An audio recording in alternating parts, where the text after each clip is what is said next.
النهاردة أنا هقول لك على أهم كتاب، وهو دع القلق وابدأ الحياة لديل كارنيجي.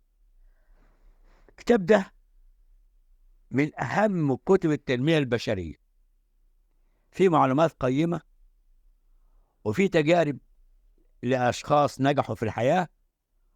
وهو بيتكون هذا الكتاب من 7 أجزاء و28 فصل. كتاب بيتناول أهم الوسائل اللي ممكن تساعدك على تغيير حياتك نحو الأفضل.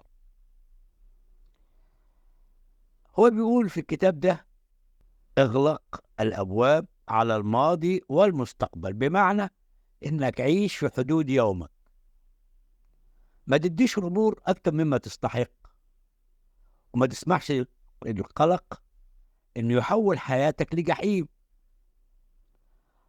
الماضي يا صديقي العزيز مضى، والتفكير فيه لن يفيدك في شيء، لأنك لن تستطيع أن تعيد الماضي وتصحح ما حدث من خطأ ببساطة شديدة جدا.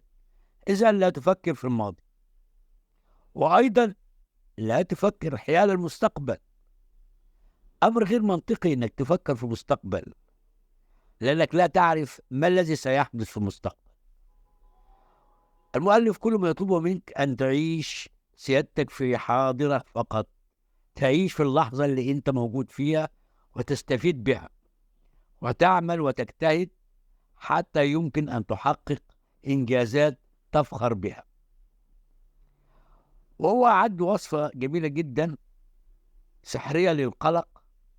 بيقول لك إن في ناس قدمت هذه الوصفة، وهو: اسأل نفسك في أي موقف تجد أو تخاف منه، إيه هو أسوأ حاجة ممكن تحدث في هذا الموقف. حط أسوأ شيء مما تخافه ممكن أن يحدث تصورا وخيالا، وهيئ نفسك بقى لقبول هذه الاحتمالات السيئة أو أسوأ هذه الاحتمالات، وابدأ في إنقاذ ما يمكن إنقاذه. وبعدين هتكتشف أن ما كنت تتخيله من سيء انه مش بالدرجه دي قوي، انت كنت بتضخم بس الامور، وان الامور عدت وهتعدي ببساطه ويسر.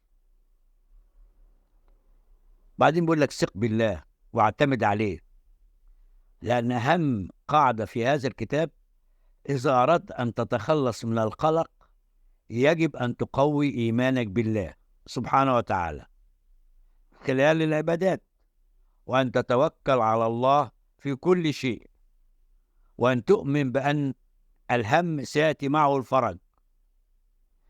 هذا التفكير سيساعدك على الشعور بالراحة والسلام الداخلي والطمأنينة.